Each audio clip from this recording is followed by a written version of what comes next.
চিত্তর ফোর্টের ভিতরে সামনে ভগ্নাবশেষ। এই যে মাঠের ওপর ম্যাডাম হাঁটছেন, স্বপ্না ম্যাডাম, এটা অ্যাকচুয়ালি জহর ব্রতের জায়গা ছিল, যেখানে রানী পদ্মিনী এবং আরও প্রায় 5 থেকে 10,000 মহিলা এখানে আগুনে ঝাঁপিয়ে জহর ব্রত পালন করেছিল। এই যে মাঠটা, এইখানে আগে একটা ট্যাঙ্ক ছিল, এই ট্যাঙ্কটার মধ্যে আগুন জ্বালিয়ে সবাই একসাথে ঝাঁপ দিত, এটাকে বলে জহর ব্রত, রাজপুত মহিলারা।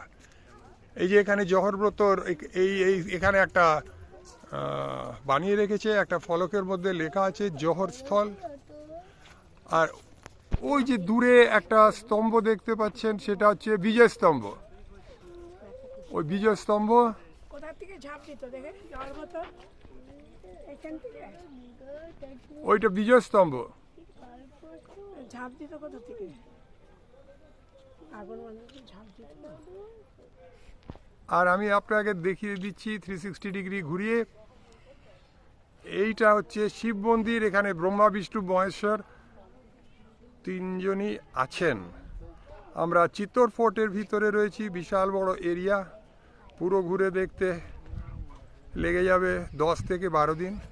আমাদের আজকেই এটা দেখে শেষ করতে হবে 3 ঘন্টার ভিতরে। ওকে, থ্যাংক ইউ, বাই বাই।